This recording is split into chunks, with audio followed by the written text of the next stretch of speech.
Ma anzalallahu da'an illa anzalallahu syifa. Kalau kalimatnya dianulir bahwa penyakit ini tidak ada obatnya di bumi, maknanya obatnya ada di langit, dan yang dari langit ini telah turun apa? Al-Quran. Betul, bisa dipahami insyaallah ya. Yang berikutnya, yang dimaksud tazkiyatul akal adalah penyembuhan penyakit-penyakit mental. Penyembuhan penyakit-penyakit pada mental, bukan psikis, tapi mental. Mental itu apa? Akal, pikiran, penyakit pikiran, stres, depression, tekanan pada pikiran, dan juga schizofren, kegilaan. Jadi kalau begitu penyakit pada akal itu bisa disembuhkan? Bisa. Penyakit gila itu bisa disembuhkan? Bisa. Ada faktanya? Ada. Dalam Musnad Imam Ahmad, ya, Rasulullah SAW bersabda, dalam Musnad Imam Ahmad, ya, dari hadis dari Ubay bin Ka'ab radhiyallahu anhu, ya, menyatakan bahwa Nabi SAW meruqyah orang gila, membacakan doa untuk penyembuhan orang gila. Ayatnya spesifik, jelas. Al-Fatihah, Al-Baqarah, Al-Imran, Al-Jin, As-Saffat, Al-Hasr, Ar-Rahman, ya, Al-Ikhlas, Al-Falaq, An-Nas, jelaskan. Dan orang gilanya sembuh. Tapi Ustaz, hadis tidak termasuk referensi yang diterima para cendekia kalangan ilmuwan.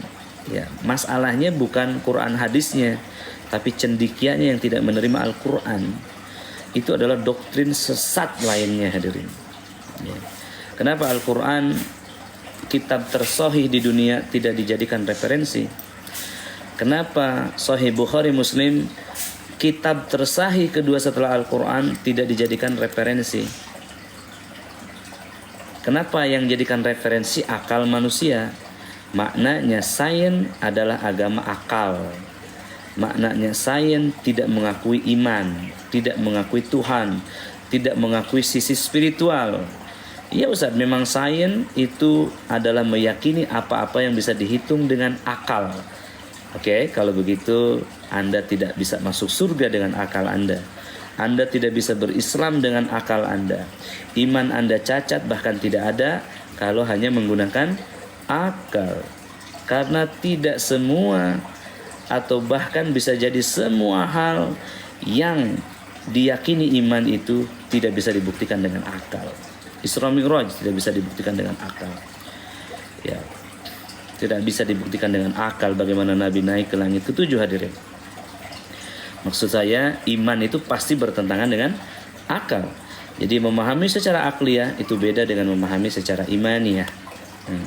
Lalu kenapa Ustaz Nay ada tazkiyatul akal? Ya karena akal kita sudah korup, sudah didoktrin sama penjual obat, hadirin. Ya,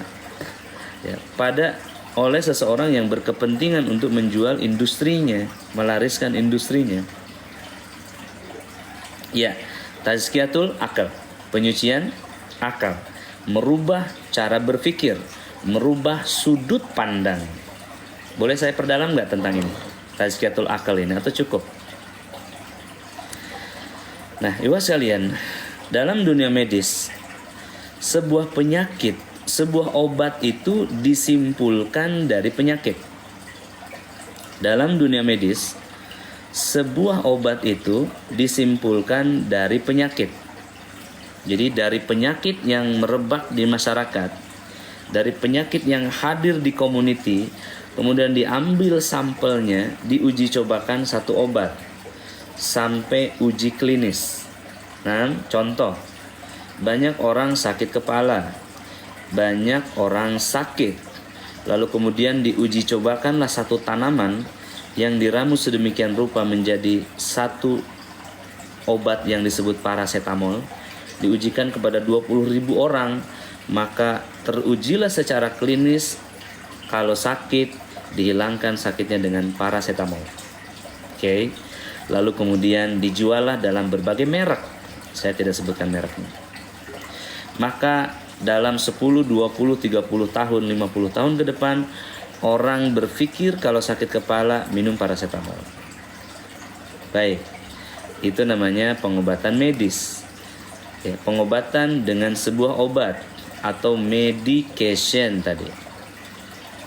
Nah, saya setuju, saya sepakat. Tapi bolehkah saya ajak Anda berpikir? Ya, kalau hari ini minum paracetamol hilang sakit kepalanya, sebulan lagi sakit lagi minum lagi, bukankah setahun Anda 12 kali berobat? 12 kali minum paracetamol. 10 tahun Anda 120 kali minum itu paracetamol. 50 tahun Anda melakukan itu sudah ribuan kali. Apa itu tidak berbahaya? Tidak bahaya tah untuk ginjalnya. Oh, ginjal saya kuat Ustaz. Tidakkah Anda letih minum obat ribuan kali? Mau sampai kapan minum obat? Apakah obat Anda sudah tepat? Kaidah pengobatan yang tepat itu harus menyembuhkan. Make sense? Masuk akal enggak, teman-teman? Ya. Ini masalahnya. Masalahnya ya, pengobatan manusia itu ada yang tidak tepat. Tidak tepat maksudnya apa? Tidak jadi solusi. Nah, ini yang saya ambil ya. Jadi cara pandang medis itu, obat disimpulkan dari mana? Dari uji klinis pada penyakit di masyarakat. Cara penyembuhan Al-Quran berbeda. Penyembuhan Al-Quran itu justru dari kesimpulan wahyu. Kesimpulan wahyu. Misalkan A'udzu billahi minasy syaithanir rajim. Ya ayyuhan nasu qad ja'akum mau'izah min rabbikum wa shifaa'un lima fis sudur. Allah Ta'ala mengatakan, wahai manusia, telah turun kepada kalian Al-Quran sebagai shifaa'un lima fis sudur. Al-Quran itu penyembuh seluruh penyakit dalam dada. Kesimpulan kan? Maka kita buktikan, disentuhkanlah tangan pada seseorang yang ada penyakit dalam dadanya, ternyata penyakit asmanya sembuh, penyakit jantungnya sembuh, sesaknya sembuh, saturasi oksigennya naik, suhunya stabil, ya, darahnya stabil, orangnya sehat, segar bugar. Oke, jadi lihat kiri dan kanan, ya, lihat kiri dan kanan. Ini medis, ini non medis. Baik, ini medis, ini Al-Quran. Maaf ya, ini medis, ini Al-Quran. Kalau medis, dari penyakit di lapangan diuji cobakan, disimpulkan satu obat. Kalau Al-Quran, dari kesimpulan wahyu diuji cobakan, kesembuhan didapatkan. Clear? Ini dia tazkiyatul akal. Jadi memang berbeda cara pandang manusia dengan Al-Quran. Cara pandang manusia dengan Al-Quran. Inilah yang membuat Al-Imam Ibnu Qayyim Al-Jauziyah mengatakan, hadirin hamba Allah yang muliakan, jika satu penyakit tidak sembuh dengan Al-Quran, maka tidak ada obat lain yang bisa menyembuhkannya. Ya, barakallahu fikum. Ya, hadirin hamba-hamba Allah yang dimuliakan. Ini ada, ya, terima kasih ya. Ada paracetamol ini bertanya, apakah kanker serviks bisa diobati jarak jauh? Bisa. Bisa lihat PT saya, ada rekaman khusus video ruqyah jarak jauh ya untuk kanker payudara dan juga untuk kanker darah di rumah sakit di Makassar. Nanti saya tampilkan lagi ya. Ya sekalian boleh dilihat ya. Ya. Ya. Kita masuk pada tazkiyatun nafs sektor 2 boleh? Ya. Hadirin ya. Tazkiyatun nafs sektor yang kedua adalah tazkiyatul qulub. Ya. Yaitu penyucian kolbu kita dari hal-hal yang merongrongnya, dari hal-hal yang melemahkannya. Tazkiyatul qulub ini bisa dibilang penyucian hati menurut orang Nusantara kita ini. Hati itu kekuatannya adalah dalam ketenangan. Ketenangan adalah terbebas daripada intervensi. Apa yang bisa menyakiti hati atau mengintervensi dia?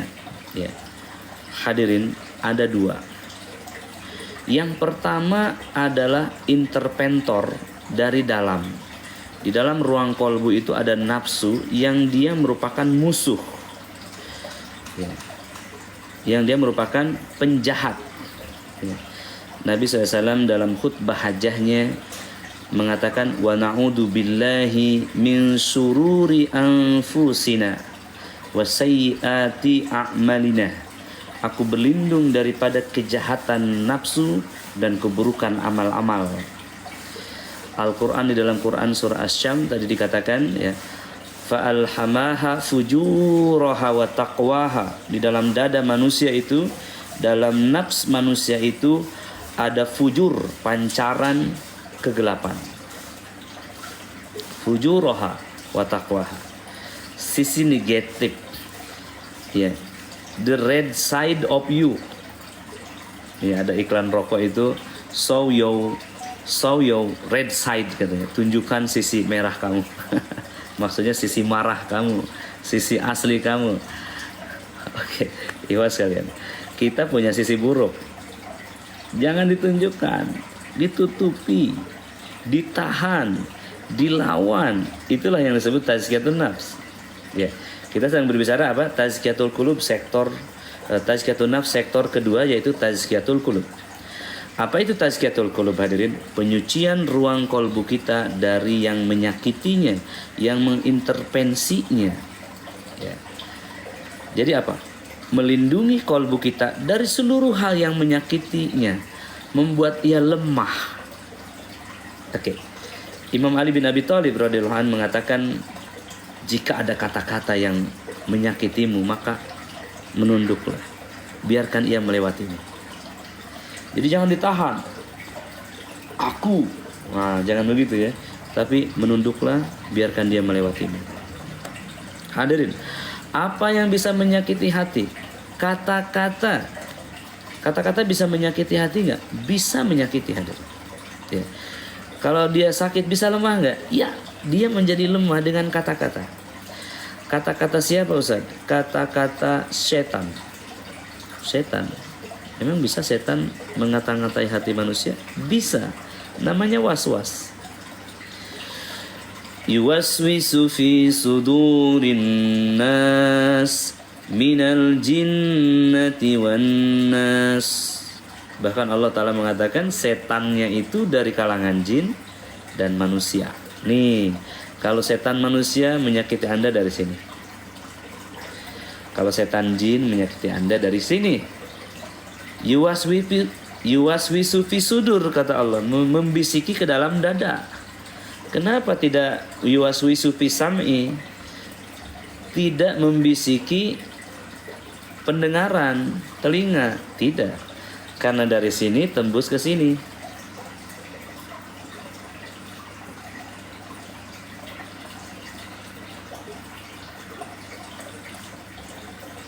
Ya, karena dari sini tembus ke sini, betul nggak? Apa yang Anda dengar masuk sini nggak? Ya. Nah, hadirin, yuwaswisu fi sudur. Artinya was-was setan harus dibersihkan, harus dilindungi. Itulah yang disebut ruqyah. Membacakan doa, membacakan ayat untuk menghilangkan was-was di dalam dada. Dokter bisa was-was nggak, Ustaz? Bisa. Dokter bisa was-was nggak? Bisa. Psikiater, Ustaz, ahli jiwa, bisa was-was nggak? Bisa. Siapa bilang nggak bisa? Kalau psikiater, ahli jiwa, was-was, apa obatnya, Ustaz? Ya tergantung psikiater itu. Kalau dia ingin menghilangkan kegelisahan itu sementara, temporal, Anda boleh memilih antidepresan, obat penenang. Ya, bahkan yang tertinggi yaitu MF. Apa itu? M, ya, O, terus R, ya, selanjutnya F, ya, terus I, dan terakhir N. Itu adalah antidepresan tertinggi untuk menghilangkan sakit, ya, bahkan menghilangkan pikiran selama 12 jam. satu kali setup itu 12 jam. Ya hadirin ya. Tetapi ketika pengaruh obat itu hilang, was-was akan datang lagi.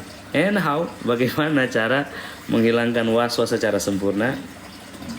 Back to Quran, hamba Allah. Kembalilah kepada Al-Quran. Irji'i ila rabbik. Kembalilah kepada Rabb kalian. Ya ayyatuhan nafsul mutmainnah, irji'i ila rabbiki radiyatan mardiyah, fadkhuli fi ibadi wadkhuli jannati. Wahai jiwa-jiwa yang tenang, kata Allah, irji'i, kembalilah.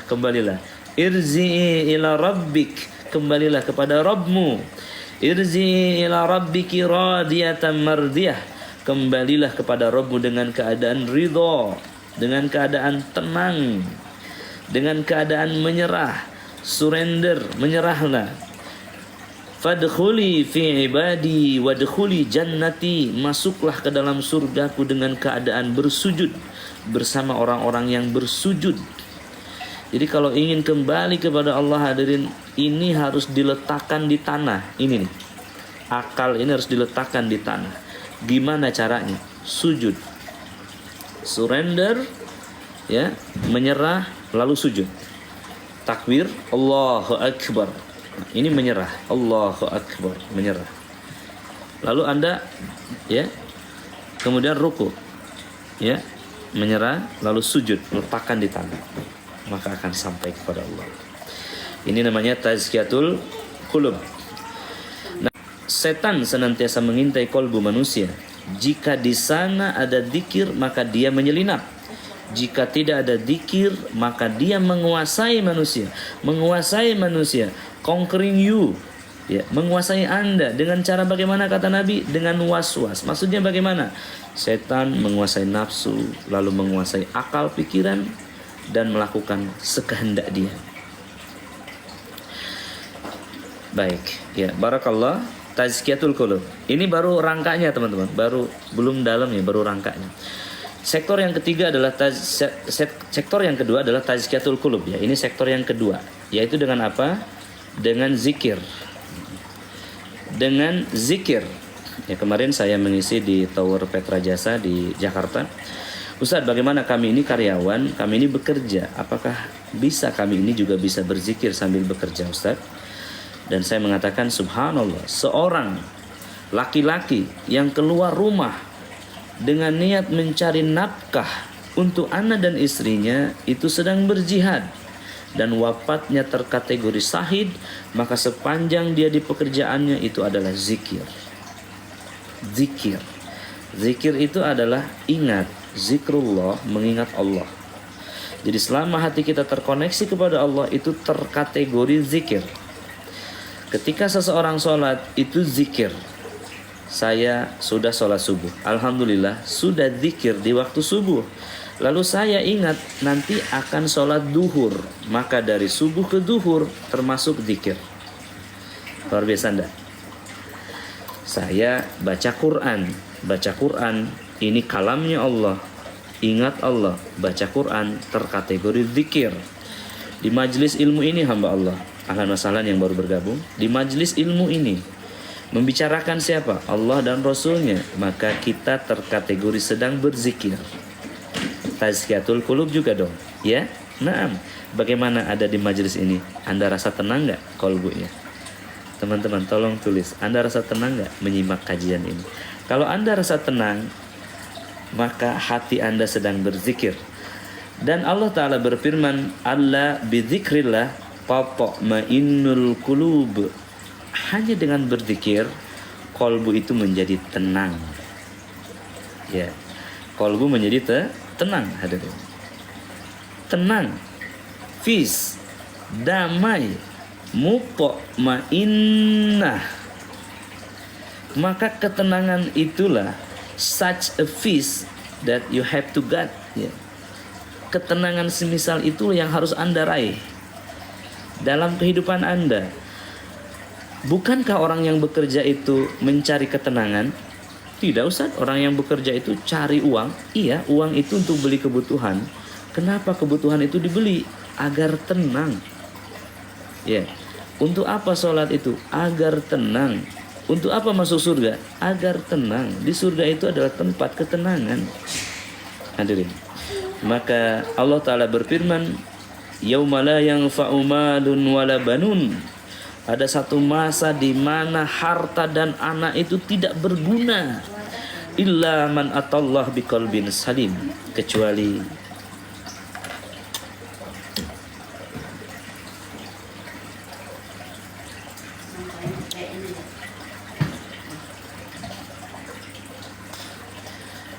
illa man atallah biqalbin salim, kecuali mereka yang kembali kepada Allah dengan membawa kolbu yang salim, tenang. Kolbun salim itu adalah target daripada tazkiyatul qulub. Kolbun salim itu adalah kolbu yang selamat dari dua fitnah. Apa itu? Fitnah setan dan fitnah dunia. Apakah sholawat itu termasuk zikir juga? Termasuk. Allahumma sholli ala Muhammad wa ala ali Muhammad. Mendoakan Nabi SAW termasuk zikir. Doa kepada Allah yang umum juga termasuk zikir. Ad-doa huwal ibadah. Doa itu adalah ibadah. Maka seluruh jenis ibadah adalah zikir. Karena orang beriman mendapat ketenangan dalam berzikir. Hadirin. Orang yang beriman dapat ketenangan di dalam berzikir. Orang beriman dapat ketenangan dalam doa. Orang beriman dapat ketenangan dalam ibadah. Orang beriman dapat ketenangan saat dia baca Quran. Benar? Am I right? Hadirin ya. Baik ya, lanjut ya. Coba sekalian, jadi target tazkiyatun nafs sektor 2 adalah tazkiyatul qulub. Tazkiyatul qulub yaitu penyucian kolbu untuk mendapatkan kolbun salim, kolbu yang selamat dari dua fitnah, yaitu setan dan kemudian adunia. Al-Imam Ibnu Jauzi mengatakan sesungguhnya sihir itu ada dua.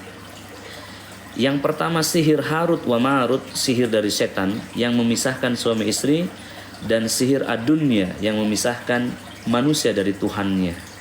Dan yang lebih berbahaya adalah sihir dari dunia. Ya, dunia ini menyihir kita.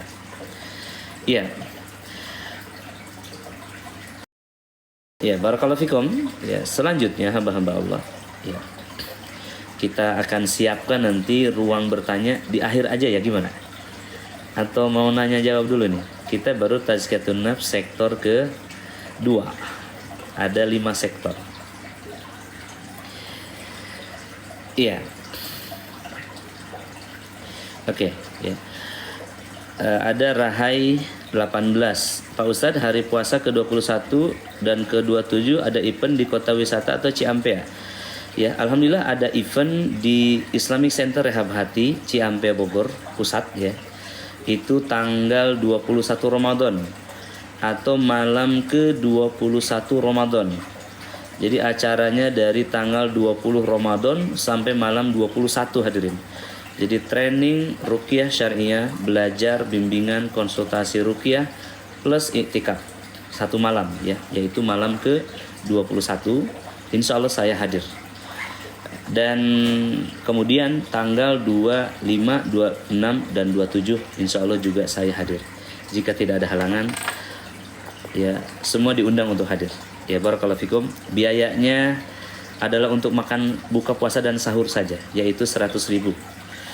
Jadi kalau Anda mau ikut tanggal 21 berarti ya hanya 100.000 aja makan buka puasa dan sahur kan.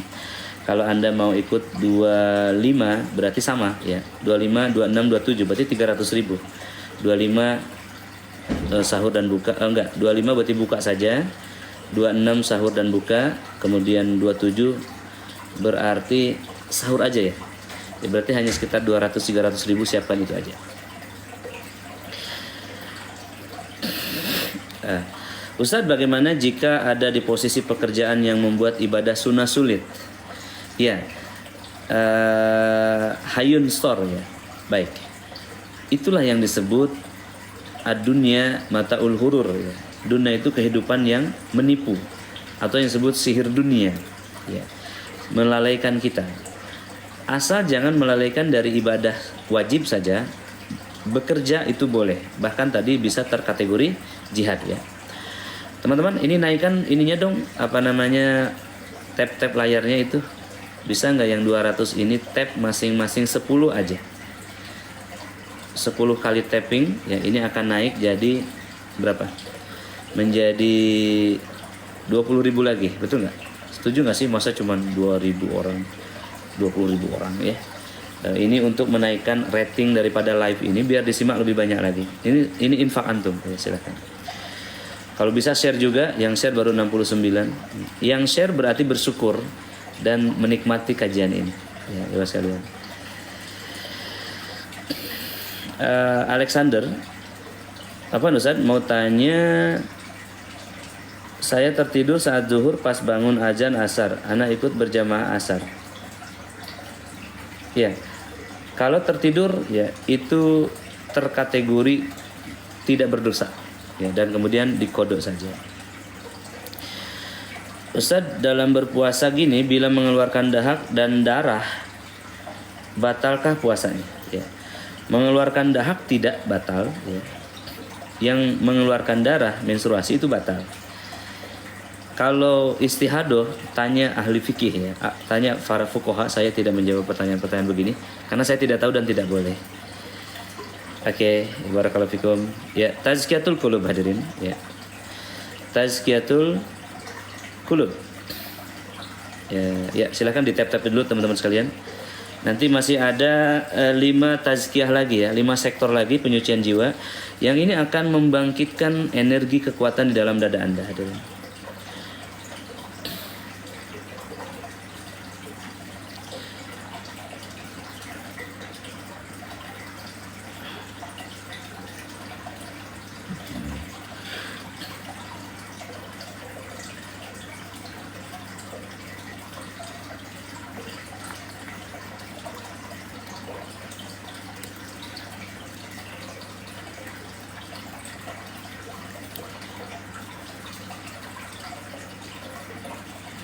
Ya, kita sedang membahas tazkiyatun nafs ya. 5 sektor tazkiyatun nafs ya. Alhamdulillah yang pertama tazkiyatul akal sudah.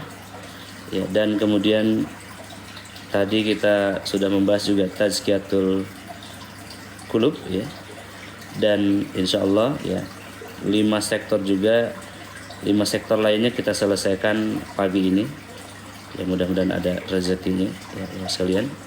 Silahkan teman-teman untuk share terlebih dahulu agar ini bisa dinikmati kawan-kawan kita yang lainnya.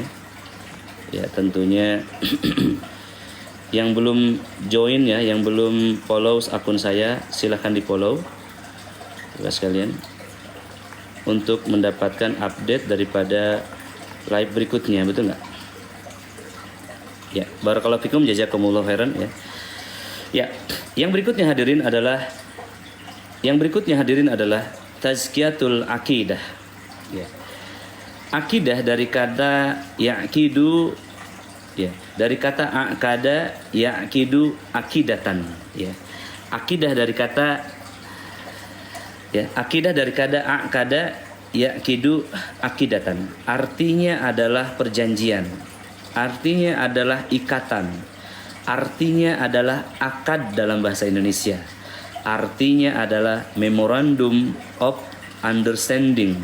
Artinya adalah MOU, kesepakatan, sumpah ya.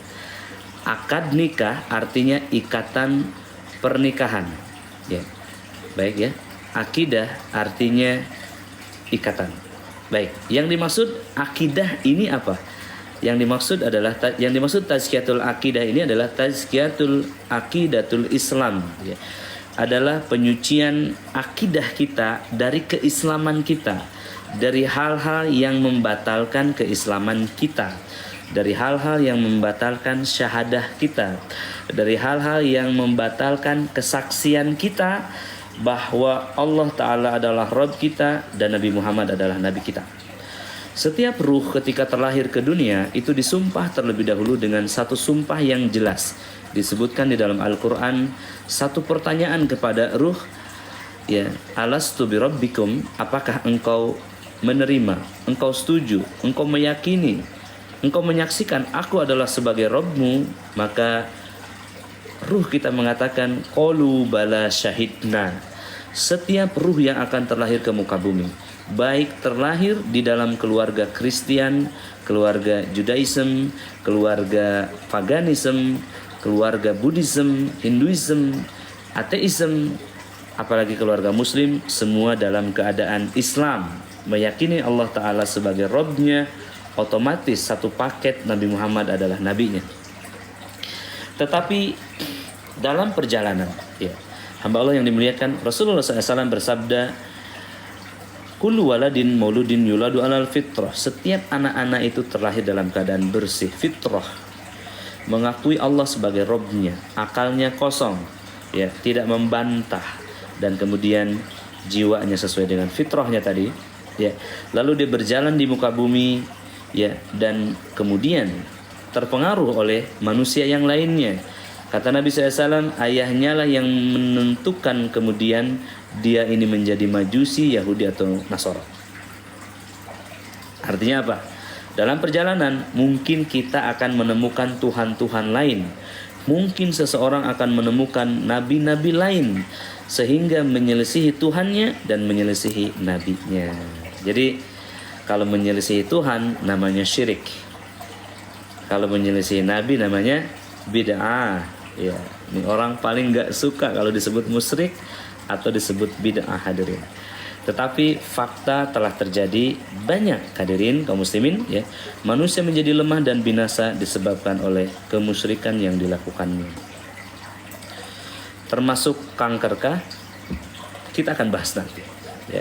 Kita akan bahas nanti. Atau bahas sekarang, ya. Kemarin ada seorang hamba Allah dari Aceh. Ini hamba Allah pertama yang datang dari Aceh, dan beliau membawa istrinya untuk terapi kanker payudara. Ya. Kanker payudara atau kanker hati, ya. Dia nyebutnya di sini. Ya.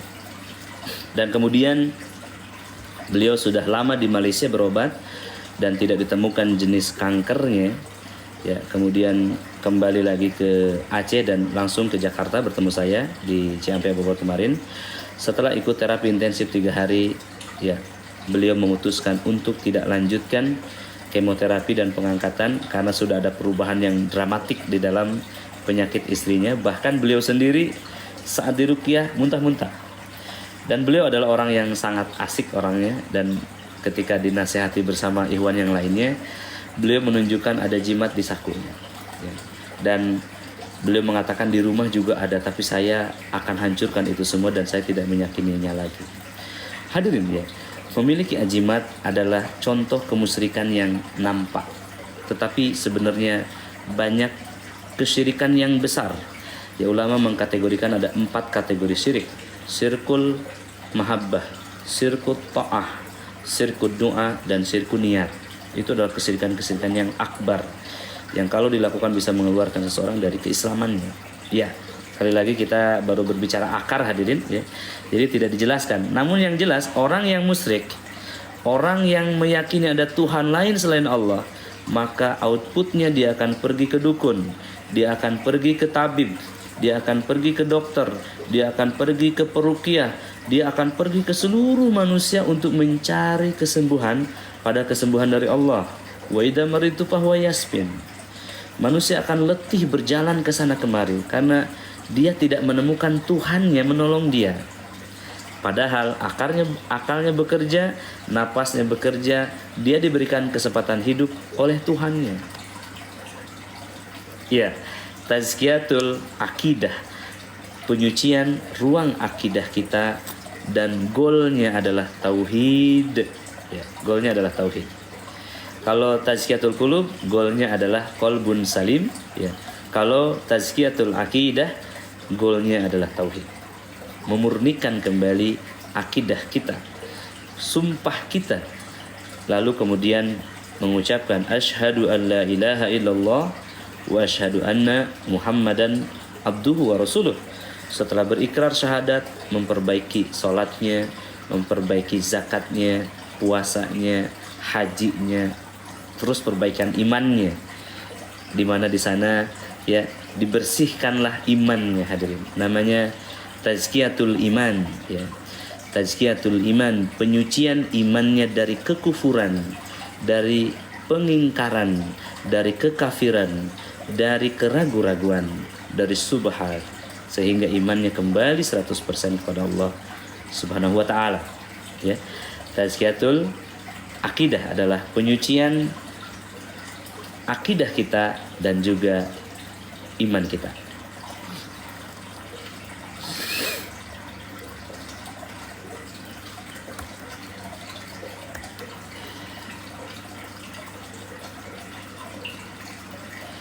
Baik, ya. Yang berikutnya, hadirin, adalah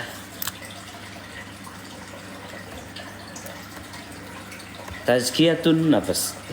Yang berikutnya adalah tazkiyatun nafas, atau mungkin lebih spesifik lagi adalah tazkiyatul hawa atau tazkiyatus sahwat, ya.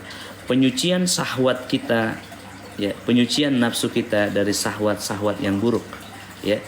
Tazkiyatul hawa, penyucian ambisi, ya, penghapusan ambisi-ambisi dunia yang keterlaluan, yang membuat kita letih, capek dan tersesat. Penyucian jiwa dari dendam, dengki, iri, hasad, takabur, sombong, ya, minder dan lain-lain. Nah, ini bab khusus yang selama ini dibahas di Rehab Hati. Tazkiyatun nafas, tazkiyatul hawa, penyucian jiwa daripada kotorannya. Ya, apa saja yang disucikan, hadirin? Ya, seluruh penyakit-penyakit yang menyakiti perasaan, yang menyakiti jiwa kita. Apa saja sih yang menyakiti jiwa kita itu? Ya, salah satunya adalah kata-kata yang menyakitkan tadi. Ya, kita tidak mampu memaafkan traumatisasi yang dibuat oleh orang-orang di sekitar kita di masa kecil, yang disebut sebagai luka pengasuhan. Ya, seseorang tidak mampu, ya, membuang memori buruk di masa kecilnya yang membuat dia marah kepada ayah bundanya. Ya, ini di dalam Islam tentu bukan luka pengasuhan, tetapi seorang anak yang durhaka, yang kufur kepada orang tuanya, tidak berterima kasih kepada orang tuanya, tidak mampu bersyukur atas kelahirannya. Ya, hamba Allah, ini adalah dosa besar berupa durhakanya sang anak kepada orang tua yang akan melahirkan kebinasaan. Sedikit implementasi, hadirin, bagi Anda yang punya kanker payudara.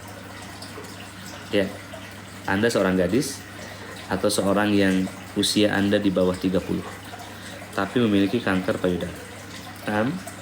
Coba periksa ada nggak konflik psikis dengan ayah bunda. Ada nggak konflik batin dengan ayah bunda? Ya. Ada nggak rasa tidak nyaman ketika berada di sampingnya, ketika berada di samping ayah bunda? Jawabannya agak pasti, 80-90% ada. Itu hasil riset saya. Kanker payudara di bawah 30 tahun itu akar masalahnya adalah konflik psikis bersama ayah bunda. Apapun alasannya. Mau ayah bunda belum hijrah, mau ayah bunda belum sholat, mau ayah bunda masih musyrik, mau ayah bunda masih kafir, apapun alasannya. Karena perintah baik kepada ayah bunda bukan karena dia seorang muslim, tapi karena dia adalah ayah Anda, bunda Anda.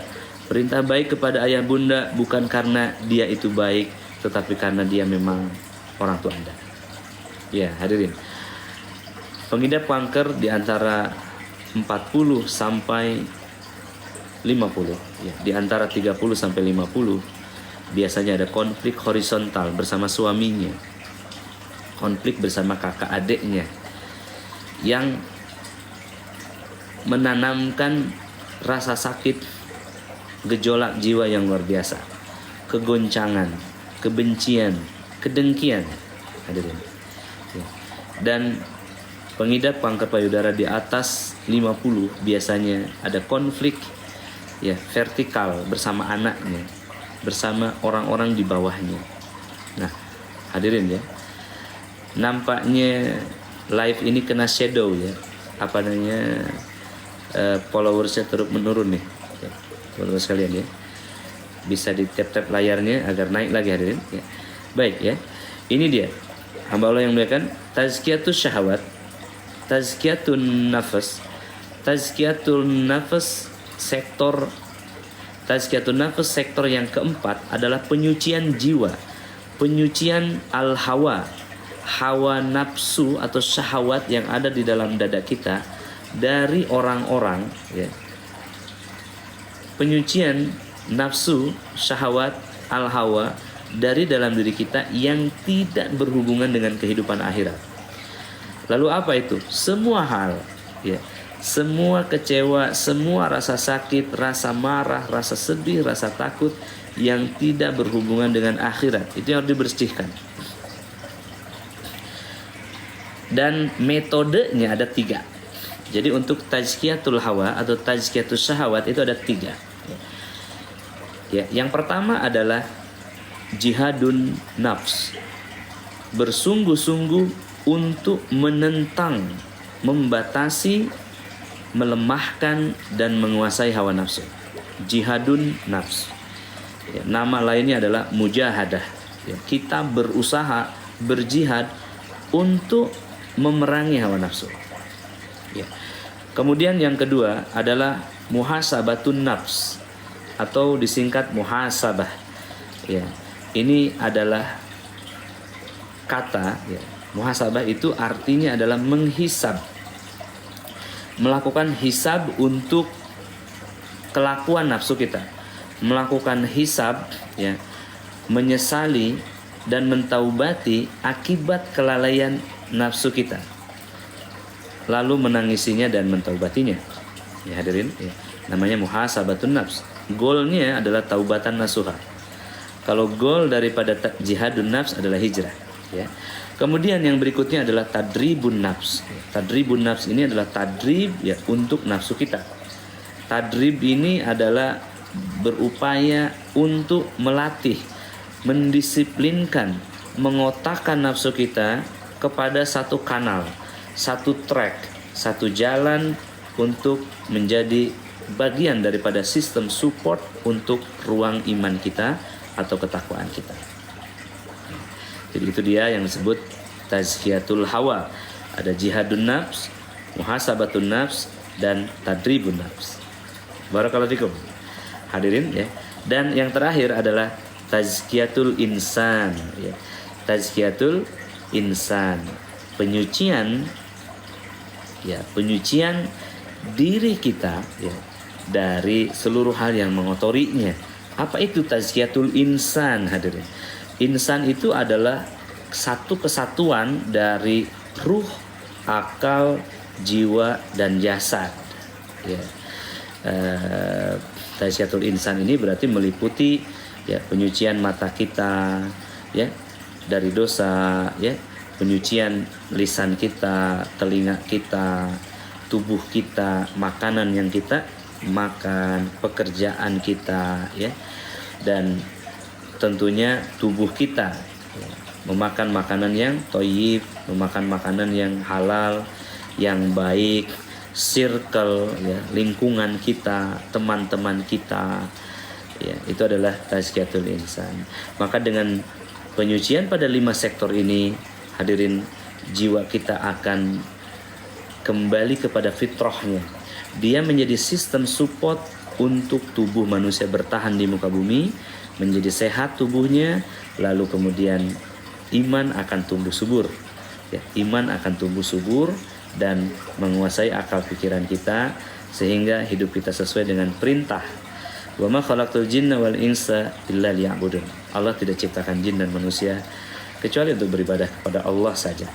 Barakallahu fikum, barakallahu fi ahlikum wa malikum wa amalikum wa hayatikum.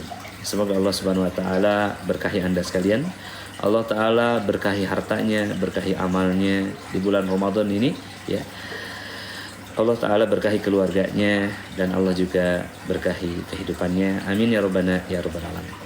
Demikian hadirin materinya, dan dipersilahkan jika ada yang ingin bertanya ya, terkhusus masalah tazkiyatun nafas ini.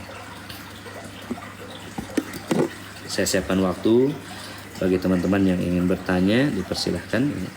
Nanti insya Allah materi ini